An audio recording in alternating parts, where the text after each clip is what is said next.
Jovi. Thanks, man.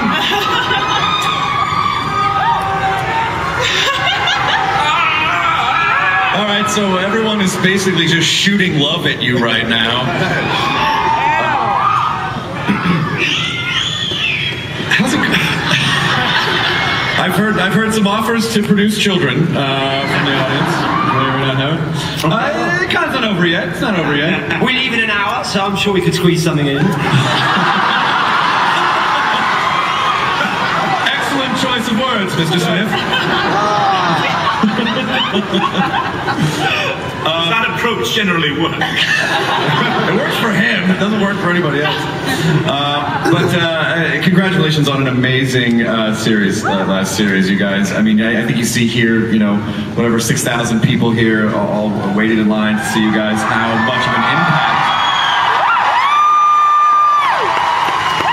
impact the show has had. So, Stephen, you actually, I was talking to you in the green room, and I'm like, how are you enjoying the con? And you're like, I've just been writing in my hotel room the whole time. So, what is that? Has that been your entire con, just putting words into their mouths? Yeah, that's more or less my entire life, actually. Okay. And it's very nice to meet 6,000 new people, because I've been very lonely. Thank you all for coming. How do you manage to, I mean, you know, I'm always, like, you look at a show like The Simpsons, you go, well, they've gone like 20-some seasons, how do they keep it fresh, how do they keep it new? You know, Doctor Who's coming up on its 50th anniversary next year, so.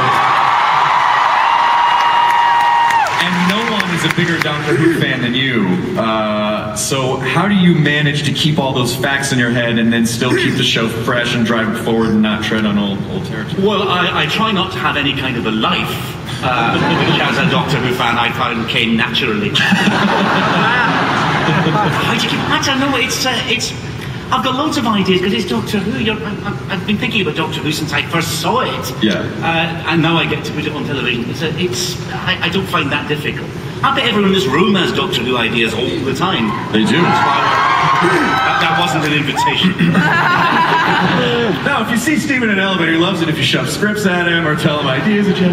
But Matt, I mean, you know, the Doctor, you've done such a wonderful job. And we've talked about this before. I mean, the one thing about the show is, but the way that it's managed to stay fresh is that, you know, the show kind of cycles through new people and we get attached to people, but, you know, instantly, episode 1, people were way on board. Matt Smith. How's it been the last couple Well, it's, you know, I mean, I can say unequivocally it's transformed my life, it's changed my life, and working with these guys who have become, you know, my firm friends, and we've got the wonderful Caroline Skinner now who's doing a great job, has great taste, it's in good hands, fear not, and you know, so it's every day is a joy. And I mean, I just quickly like to say though, I think if the world was a bit more like Comic-Con, it would be a better place, right? It would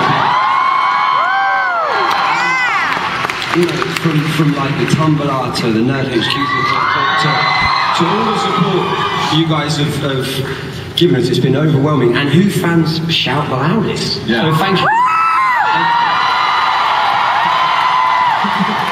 If the whole world, like, it would certainly be a world with more medieval weapons in it. Yeah. You know, people dressed up and coloured hair and everything, and a lack of cynicism about it. Well, but that's the spirit of Comic-Con. It's like, that's why it's so important for us to be able to celebrate all the things that we care about and not be afraid of being judged. But I do have to apologize to Matt. Yesterday, a really awkward thing happened. I didn't think I was going to run into you. Do we have a picture of what happened last night? Whoops.